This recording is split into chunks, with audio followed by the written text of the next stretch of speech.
Welcome and hello again to our Wednesday webinar. Thank you once more for joining us, whether you're watching this live or as a recording later on. I'm Tim Ferguson. I'm part of the ministries team at Baptist Together. I do encourage you through this first part of this webinar to use a chat box if you want to tell us who you are and where you're from.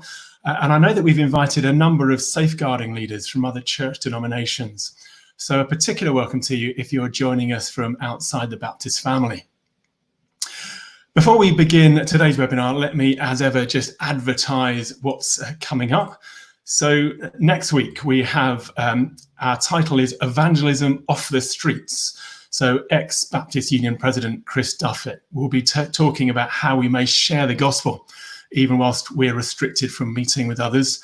And current President Yinka Oyekan will be bringing us his thoughts about how we prepare now for outreach beyond the lockdown. We also have a day coming up on Thursday, 25th of June, a quiet day. Regional Ministers Jeff Coleman and Beth Powney will be guiding us from 10 o'clock in the morning to 3 p.m. that afternoon. And it will be split into various sections, each with an introduction and then an activity to help us reflect. And all the details are on our webinar page, so do put that in your diary. Today, however, we're going to look at the topic of supporting those who are facing domestic abuse. And helping us today are Rachel Stone, the Baptist Union safeguarding team leader, and also Bekah Legg, who's joining us from Restored, an organisation that aims to equip the church to end violence against women and girls. So welcome to Rachel and welcome to Bekah. Thank you so much for joining us today. So before I hand over to them, we do want to say that our aim today is to empower those who are helping people facing abuse. So if any of what we touch on today affects you personally, we will be sharing some resources on the website afterwards of how you yourself might seek support.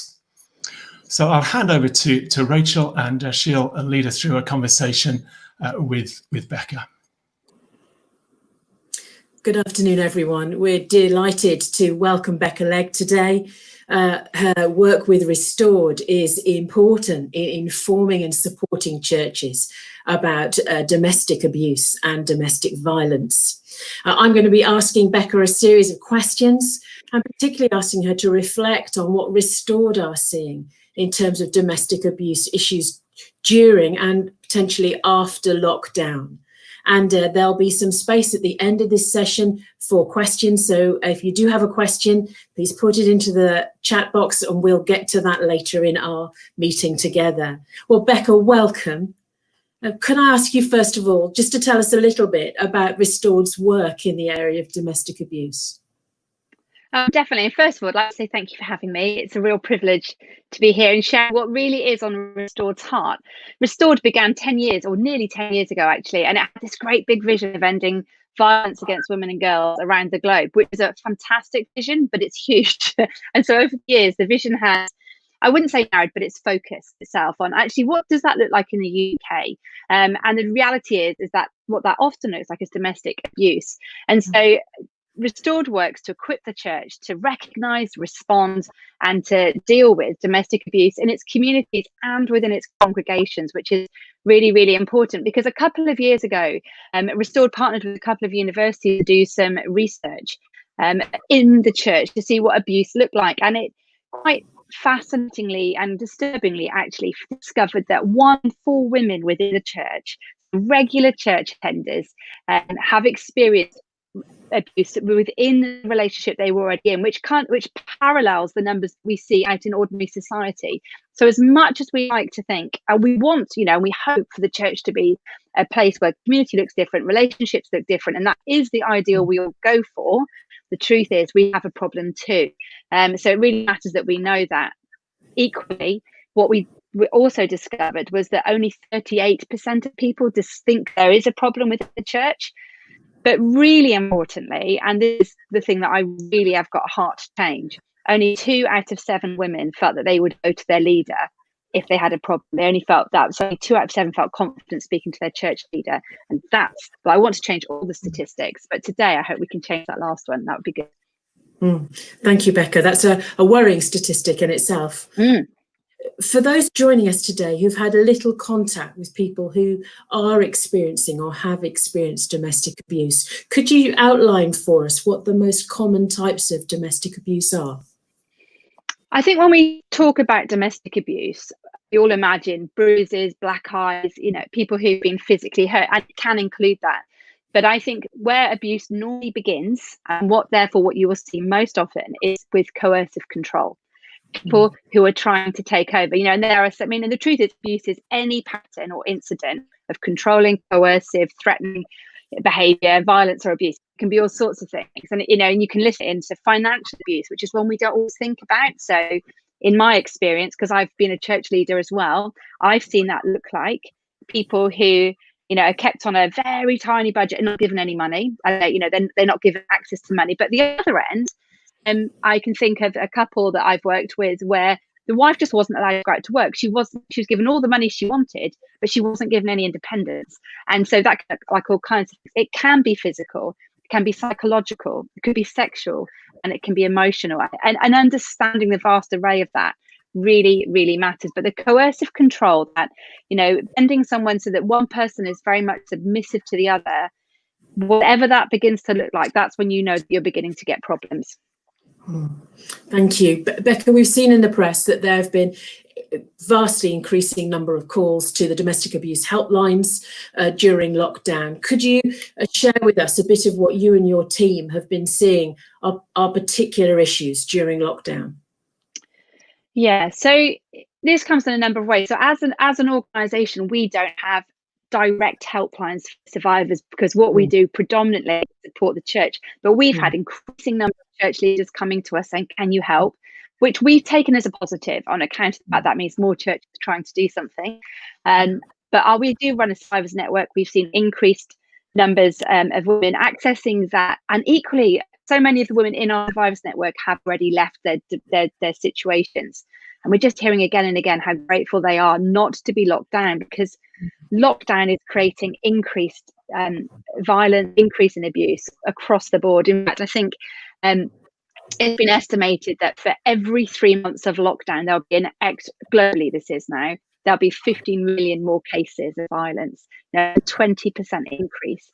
And it's for all kinds of reasons. It's because this is a hidden, you know, it's hidden abuse at the best of times. Now you lock everyone behind doors, and suddenly it's got this double layer of hiddenness. That's not a very good word, but you know what I mean. So it's double layer. And it means there's no respite for people. Even in relationships where it wasn't good, or even in relationships where it was awful already, there was always a little bit of respite. People went to the shops, somebody went to work, somebody might go out with their mates. But that it's better now in that respect, but we've had months of 24/7 locked in with people. The best of families have found that pressurized. But families where, you know, the way that they deal with tension is unhealthy, and that we've seen that escalating left, right and centre. I think the other key thing, which is really easy to forget but is really important, is that in relationships where one person, where the abuser is exercising control over the other person, lockdown has created the perfect excuse for control. No, you can't go out, it's not safe. No, you can't do that. And actually, what we are seeing is people having their freedoms more and more restricted with. And it's harder for them to argue against it, because actually the government said this, and it sounds legitimate, but actually it feeds into this power play. So I think, you know, people are having their phone calls monitored, their texts monitored, they're not being able to go out, restricted how they are with the children. All these things have become way harder, and it's become much harder to speak to somebody about what's going on, because you don't see anybody, and if you're in the house with your abuser, it's very hard to speak. So many church leaders and church members will be wanting to know what they can be doing at this time. A lot of churches are running programs where they're video calling members, they're contacting people by phone. What can church leaders and members be doing to support those who might either be in situations where domestic abuse has worsened, or in situations where it's starting to occur for the first time? Well, the first thing I'd say is all those video calls are brilliant, and all those phone calls. I think until very, very, very recently, I was working with church leaders, so I know, that kind of entering lockdown, we entered this stage, didn't we? Of, oh my goodness, how are we going to check that everybody's okay? How are we going to make sure that everyone's got enough food, that they're not lonely? And we set up great pastoral systems. I think one of the first things to do is to add domestic abuse into your filter of, not the question that you might ask directly, but that you're filtering everything through. Does everything seem okay as you're having those calls, and that you're asking your team to look out for signs maybe that somebody isn't okay, and to probe a bit deeper, to not hold back. I think we're so programmed as British people not to interfere, not to intervene, but actually when people can't get out, it's so critical that we do. But we kind of talk about 4 R's within Restored, which works. So that's a 5th R, is restored. And maybe to backtrack a little bit to the first one is to recognise. It really matters that people know they can speak to you. That statistic at the beginning, that only 2 out of 7 women feel they could talk to their church leader about abuse. It's really sad, because I don't think there's a church leader in the land who doesn't want to hear there's a problem. That's your job. That's what you've taken, what you felt called to, is to pastor your flock and to shepherd them, and to know that you're going to be there to take care of them in the good and the bad. But there are ways that we can help people know that this is also something we can talk about. So it matters that sometimes we talk about domestic abuse in our preaching, in the, like, wherever it comes out, that we raise it we don't keep it taboo, but we talk about it, because if we never talk about it, people won't think they can talk to us about it. So that matters. And then to be proactive as you're dealing with the guys in the congregation, the men and the women, that you are checking in, you're checking up, you're asking those questions, and you're going back. It takes people a long time to disclose abuse. So be patient. Don't turn into somebody like a dog digging for a bone, because that will not be helpful. But just keep noticing the little flags if you spot them. And we need to respond. We need to listen. We need to believe fundamentally. I've heard so many people, men and women actually, who've said, gosh, I tried to speak to somebody and they asked, what did I do to provoke it? And it's something we need to bite our tongue and just really listen at all the things we know how to do, but to actually remember to do when it comes to it. And as church, we might need to be able to support financially. If somebody needs to leave and they've got no finances, we might need to be able to help with that. We might need to help with food vouchers. There's all manner of things. But critically, we need to know when we need to refer on. We need to know when we're not the expert, and when actually we need to contact social services, when we need to contact the local refuge. Like, make your local refuge and your local women's service your friend. Partner with them, support them, cheer them on, because that will help your church know it's important. But it means that you've got people who are the absolute experts at this, and you don't need to be the expert. It really is good to partner with local services in these kind of things. If you're not the safeguarding officer, and I know a lot of you are, make sure you involve your safeguarding officer, and make sure that you're able to put a group of, if it's a woman survivor, make sure you're able to put a woman or a group of women around her that are able to support her emotionally in prayer and in all kinds of ways. And finally, make sure you keep a record of everything they've said, everything you've said. Thank you, Bekah. Really helpful, practical advice. And I know that in many churches, that awareness of domestic abuse and its impact is growing. So some of those steps are being taken already.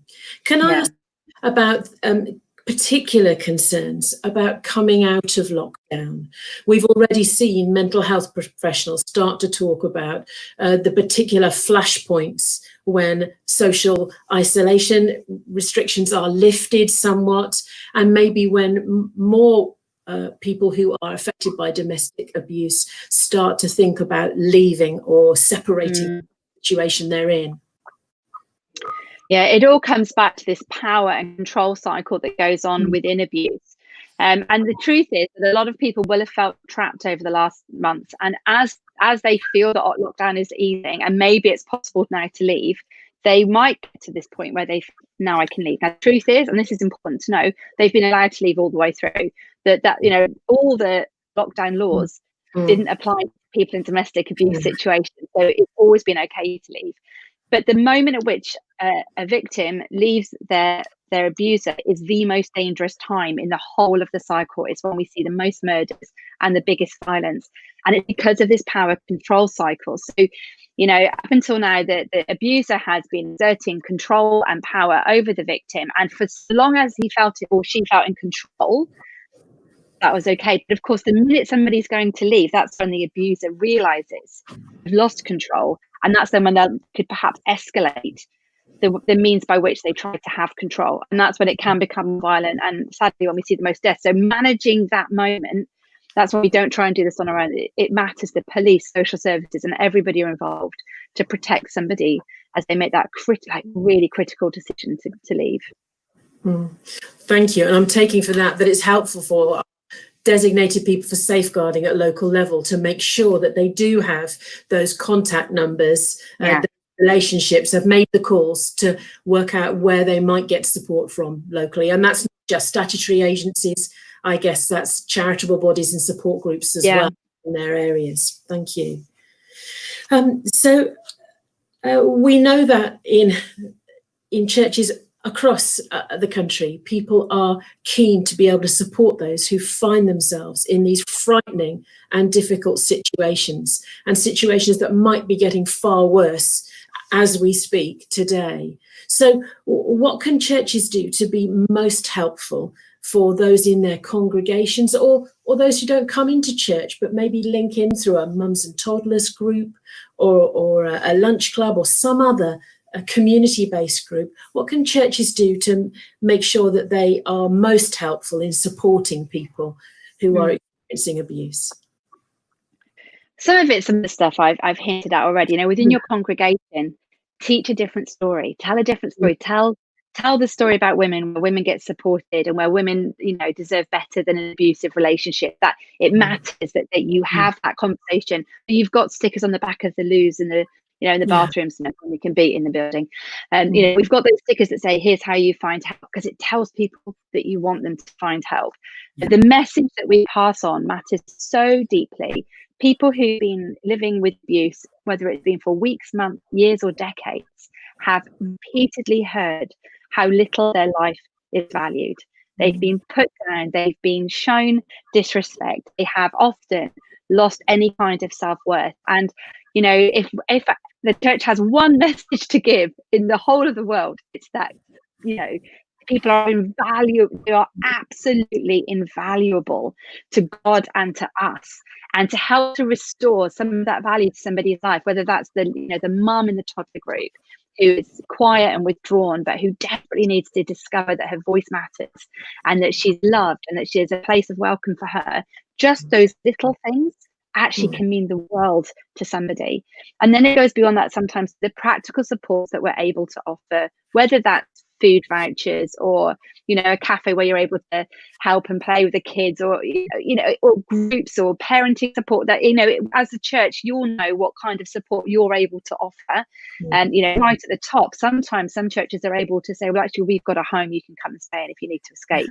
And that's a big step and carries all kinds of risks with it. But the truth is, anything that you can do to show value to these women will make a much greater difference than you can ever imagine. Well, that's good to hear, and we really appreciate the practical ideas and support you're offering this afternoon.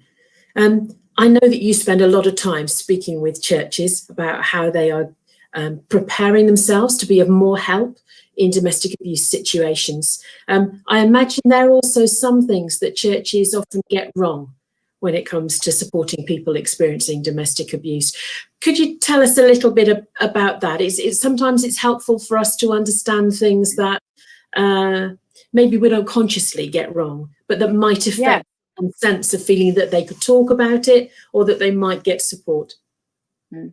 Oh yeah, you know, we're all human and we all make mistakes, but so sometimes it helps to know what they are ahead, doesn't it? You know, and it can be anything and everything, from, you know, some theology around submission and wives submitting husbands, or getting really caught up on the importance of forgiveness when forgiveness isn't the first issue right now, which isn't the most helpful thing to be talking about. So it can be as simple as your theology around some of that, but it can be things like having a couple not really recognizing abuse and suggesting marriage counselling. Actually, marriage counselling can be very damaging in an abusive relationship. What you really need is two people who are able to be, you know, restored on their own before they ever think about how to make the marriage work, because there's some fundamental things that you can't push past until you've dealt with them. And so that's just one to watch out for. You know, having been a church leader, you often go, oh, we must help you with your marriage. And actually sometimes we need to help them as individuals before we can help with the marriage. And sometimes they need to separate, and it might never be right for them to come back together again, you know. So it's just kind of bearing that in mind. I think something else, it's just to be clued up on abusers, actually, you know, people who are who exhibit coercive control can be incredibly manipulative, and they can be incredibly charming, and so you don't even notice the manipulation. And I think I've definitely witnessed, I've probably been on the end of this myself, if I'm honest, where you become so convinced that somebody is so sorry and so repentant and so going to be better that you buy in. They might buy in, and it's just kind of keeping yourself that bit stepped out, to go to understand and to recognize that even if they mean everything they say, that doesn't mean it's going to be different tomorrow. So just holding on to like a reality check really is quite important. And I think, know that you don't have to have all the answers, and you don't need to be the whole solution. There are some brilliant, the statutory agencies do their job really well. They're very well trained. They know exactly what they're doing.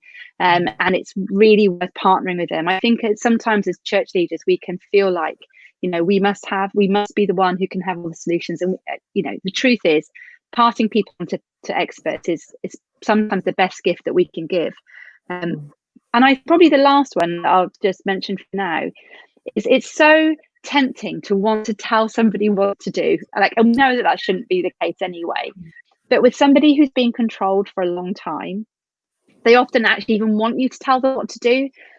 But one of the greatest gifts you can give them is control back of their life, and to help them to make decisions. You can advise, you can give options, but actually, if they've been controlled for a long time, discovering that they can do that for themselves, and you empowering them to make wise decisions, even if you don't agree with them always, actually is really important as helping them to learn how to live independently again.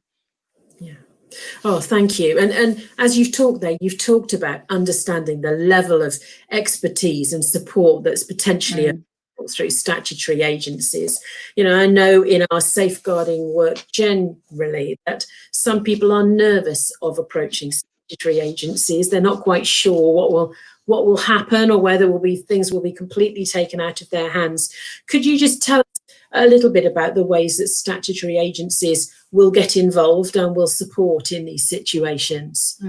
I don't want people to be afraid of contacting people with professional training and expertise who can help them. Absolutely.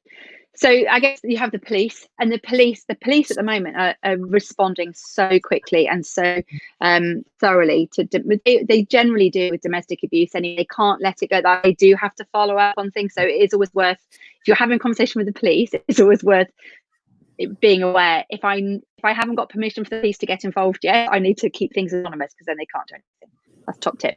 So you can open up for advice. But they are being amazing at the moment at dealing with things and stepping in and supporting. But it's important that you know that the local council has all kinds of requirements around it regarding housing, and making sure that survivors of domestic abuse, people who are leaving, and it isn't just violence. It used to be just violence, but now coercive control is within the laws as well, and that they have to provide some kind of housing solution. Now, there's a new domestic violence bill going through at the moment, and the rules are changing for the better. But currently, if you are the victim of abuse, then they have to house you. It might be a bed and breakfast initially, but they do have to try and find you better housing. It's the short version, but it's worth getting in touch with your local services to find that out, because every area is slightly different.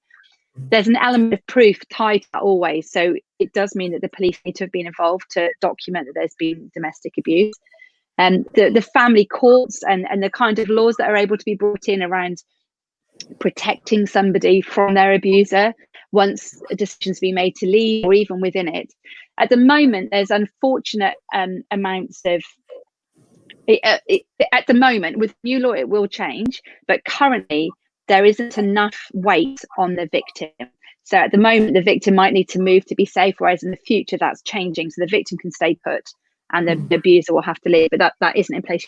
But it's just worth knowing that actually the local authorities are fantastic. I've worked with them, I've known other churches work with them, and they really do know what they're doing. And they've got all kinds of other agencies and local charities. Where I live, we've got a fantastic local charity who are so supportive. In fact, now they meet in our church with some of their support groups, and that's been a really nice partnership. But it means they give us advice, we support them, and that works really beautifully. And I think that's a really good way of working with your local agencies. Yeah. So I guess it brings back again, it's worth finding out those contact numbers and details. Yeah. Sanctuary services and other support organisations in your area, in your town almost, so that you have them if you need them, ready to give to people. Thank you. Yeah. And actually on that one, the National Domestic Abuse Helpline is fantastic as well. And I would recommend that to anybody. It's a really simple number. I'll give it to you now. It's 0800 2000 24/7, and it's 0800 2000 24/7. And that's a fantastic help for anybody and everybody to be able to go and get advice and ask help for how to support somebody, or if you're in a situation yourself. Thank you. I hope everybody's written that number down somewhere. If not, we'll make sure we add it on at the end of the webinar. Now, I know, Bekah, that Restored publish resources for those who are experiencing domestic abuse, for churches looking to support them, and you have some resources specifically written for the lockdown period. Could you tell us more about those, where we could find them and what we could join in with? Yeah. So one of the things that we do is that we run a survivors network, which has become a fantastic place for women to receive support, to talk to. It started off as blogs and emails, and now there's a Facebook page or group where they're able to support each other and work together. And that's been a really beautiful thing to watch women find restoration together. And so that's one of the resources that we have that you can direct anybody to, actually, and we'll support people. You can just email Restored and they'll do that. We've similarly written, I'm going to hold it up now, a handbook for survivors. That's written from a Christian perspective, but in honesty, you could give it to anybody. It's got information there about financing, houses, divorce, children, family, like loads and loads of stuff. There is theology stuff in there around forgiveness and a whole bunch of other stuff. There is, but I think that has got so much information, like this app, and I didn't write it, but it's an absolute mine of information around local agencies. I think church leaders will have a copy of this as well, because it's like your toolkit of all the little bits of information you might ever want to know and how to support somebody. But that's something that's available. We give that free to survivors, but if you're having it for yourself, we would ask you to donate £10 towards it. That would be wonderful. But you can find that on our website, and that's a brilliant resource. We've got a handbook for churches that's just a PDF you can download from the website for free at the moment, and that's got masses of information in it that's useful. But we have created a particular toolkit for coronavirus, and it comes in 3 parts. The first part is aimed at church leaders. What can you do? Some of the top tips that we've got for how you can support your congregation, your community during COVID-19, during lockdown. One that's aimed at men, actually, which we have a campaign called First Man Standing, trying to help men live up to all that God created them to be, particularly when it comes to their relationship with women. And so we've created this toolkit for men who might have in lockdown discovered their behaviours aren't all that they want them to be, or who recognise that there's a lack of control sometimes in how they're responding, with some tips on how to get control and how to be the man that you'd like, you and God would like you to be. That's a really useful resource. And the final one of that toolkit was for women who are living with their abuser or trying to work from home with their abuser during COVID. And I think that's a really important one to pass on as a tool as well. So, lots of resources, but those are the ones I particularly recommend. That's the word I'm after. Recommend. Thank you. Well, the handbook, I have a copy of. It's a super resource. And I think, again, the personal experiences shared are really helpful, understanding how this affects people. I just wanted to ask a question. We've had a question in the chat box that's going on down the side. Somebody had said it's important we recognise that men can also be subject to domestic abuse. And from what you were saying there, Bekah, it sounded as if many of those resources might be equally read by a man who finds himself experiencing domestic abuse as by a woman. Is that a fair reflection of the resources?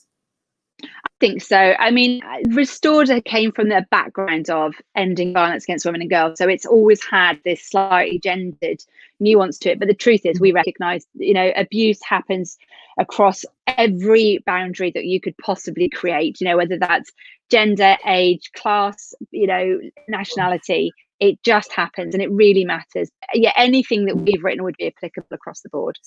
Yeah. Oh, thank you. That's super. Now, I know that we've got our timing right in terms of this webinar, because Restored are about to start a set of tea time talks over the next few weeks. We'd love to hear more about those, please, Bekah.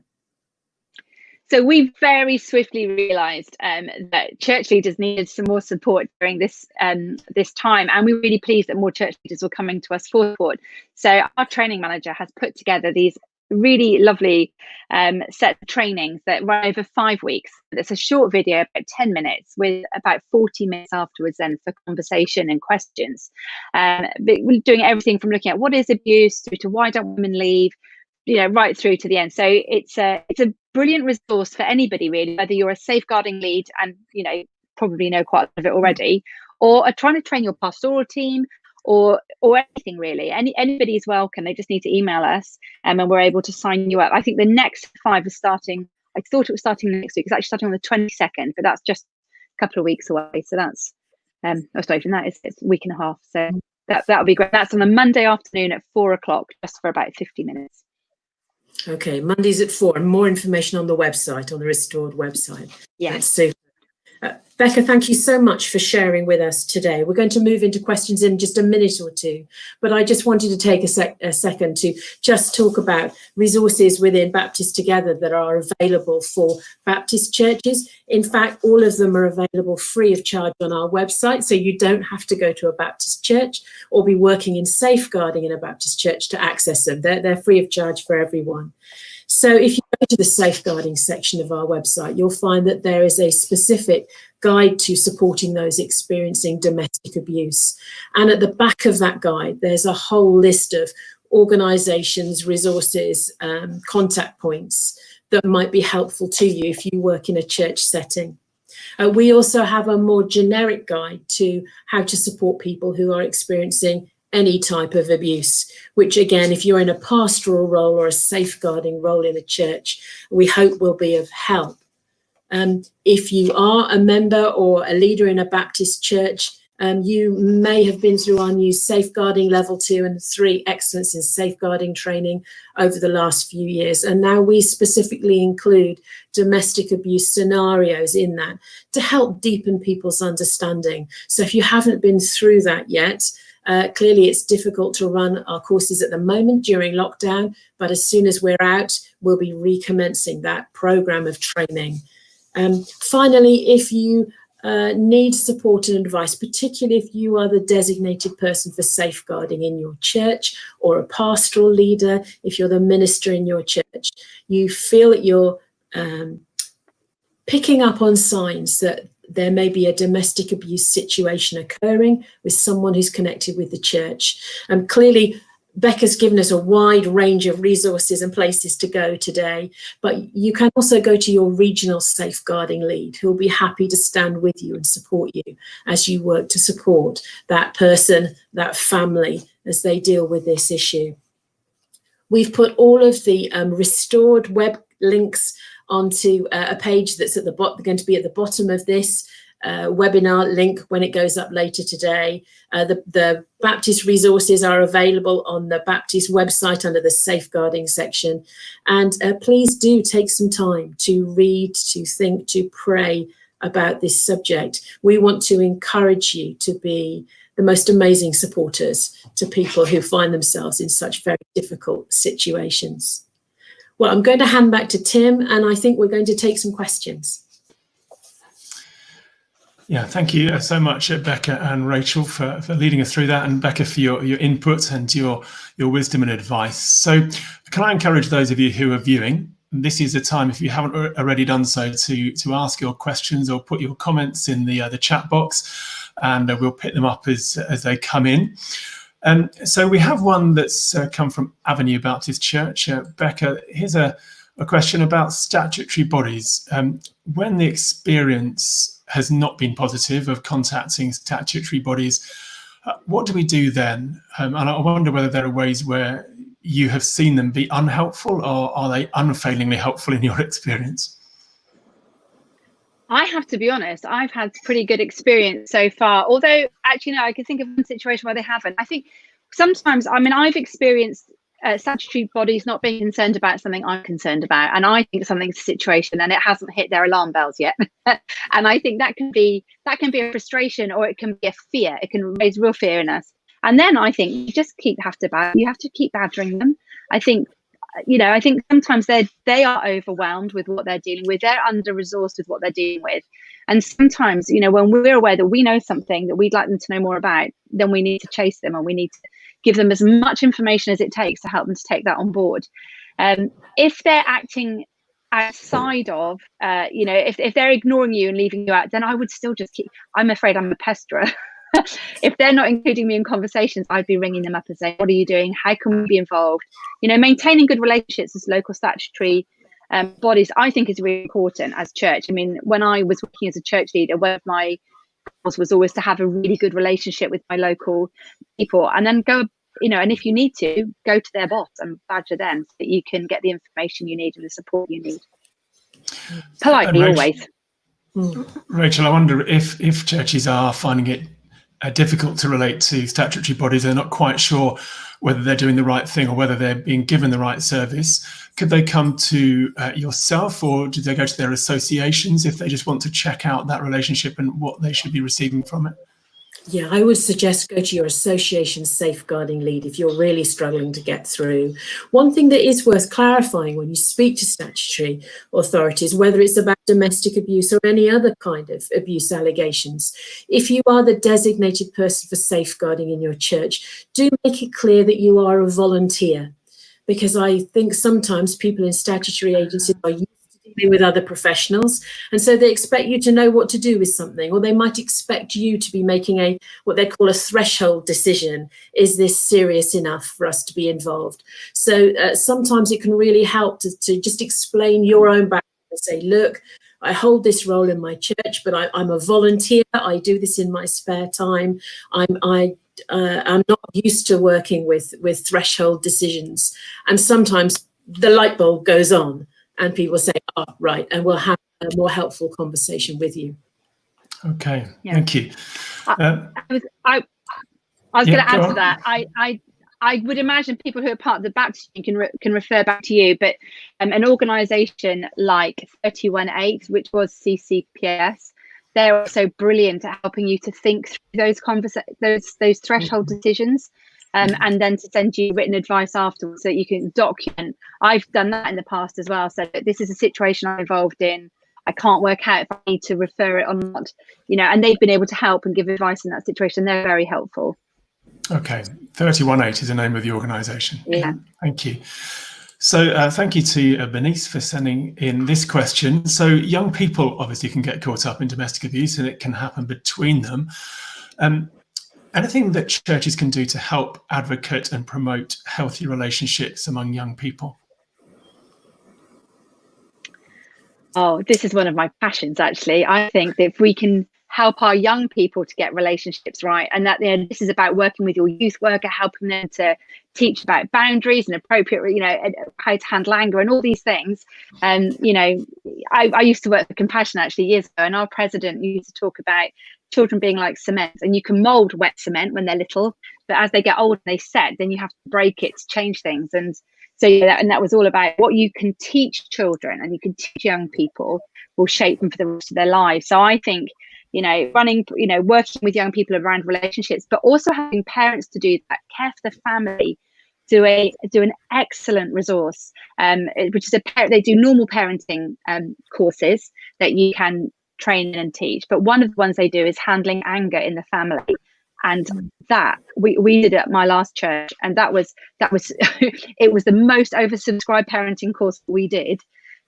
Because people knew they had to learn how to cope with their toddlers, but the minute there was anger in the title, people came out of the woodwork that really surprised us actually, and we thought, golly. But it was a really helpful help as churches. If we can help our parents parent their children in a way that helps them learn how to do this well and how to build relationships. Well, that's fantastic. So that was care for the family, handling anger in the family.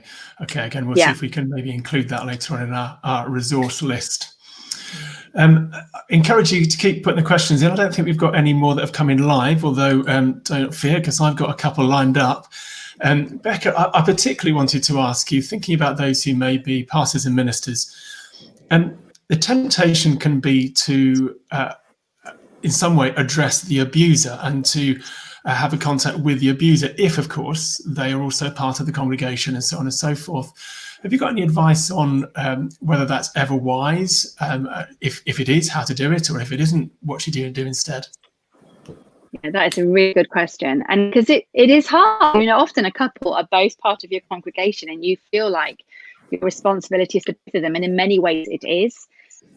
But sometimes it's important to understand or to prioritize. And, we would always advocate that you prioritize the victim and his or her safety, or their safety if it's children as well, and their well-being. And that needs to come first. That said, that doesn't mean that you can't work with the perpetrator. It doesn't mean that you can't support them. But again, know your limitations, know what you are and what you're not. And, if perpetrator support isn't your speciality, find somebody for whom it is. Direct them towards support. So if there's somebody who genuinely wants to change, then direct them to people who can counsel them, support them, help to turn their life around, and do that. I think that's a really important aspect. But the danger comes with supporting both always. It's not impossible. It's worth watching out for, is when they start to conflict. If you're supporting one person and they're just desperately sad all the time that they've lost their family or their wife or their husband or whoever, then it can start affecting how you support the other person, and you need to keep those completely separate. You need completely separate people supporting each person if you think you can do it at all, actually. Okay, yeah, thank you. Yes, and that's something we just reinforce from our guidance to churches on safeguarding generally, would be the importance of having more than one person to call on in your church where pastoral support is needed, because a minister cannot hold all of the different angles and perspectives of the situation at once. I think we've in recent years have very much encouraged churches to look and think about spiritually mature Christians in their congregations who might be able to support in that way and who would be prepared to step in for potentially a number of months, maybe a couple of years, to provide pastoral support to an individual. Mm-hmm. Thank you. I wonder also, Bekah, you mentioned in passing that churches can sometimes use biblical passages in unhelpful ways, and they can turn to passages on submission and on forgiveness. If you were going to preach, if you had a Sunday to introduce a church to this topic, are there particular passages that you would go to? That's rather unfair to put you on the spot to ask.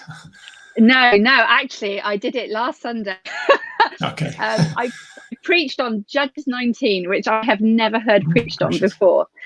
And it's a story of a Levite and his concubine. So it's really extreme violence against women. For those of you who don't know the story, it's a husband who basically sacrifices his wife to men who, first of all, wanted to abuse him, and then they end up killing her. But it's a story of a husband who neglects, who anonymizes, he's a terrible husband. And at the end, he chops up her body, sends it out, and he's the aggrieved person because somebody's damaged his wife. And it's this horrible story. But actually, it finishes with this really critical call where the men of Israel come together and go, oh my goodness, if such a thing ever been seen or heard, we must speak up, we must do something. And it's this collective moment of awakening really in Israel's collective memory, where they go, oh my goodness, this is terrible. Now the reality is it probably just reflected a really messed up culture of the time where women were badly treated and all the rest. But you had this moment, a bit like we've seen with George Floyd and race at the moment, actually, where we've all gone, oh my goodness, this is terrible. Who thought this happened anymore? And of course it does happen. And racism is systemic, and it's this thing that we do need to deal with. But you get these moments in history. And one of these moments from women is in Judges 19. I preached on that. And I think that was because it's so extreme, it makes people wake up.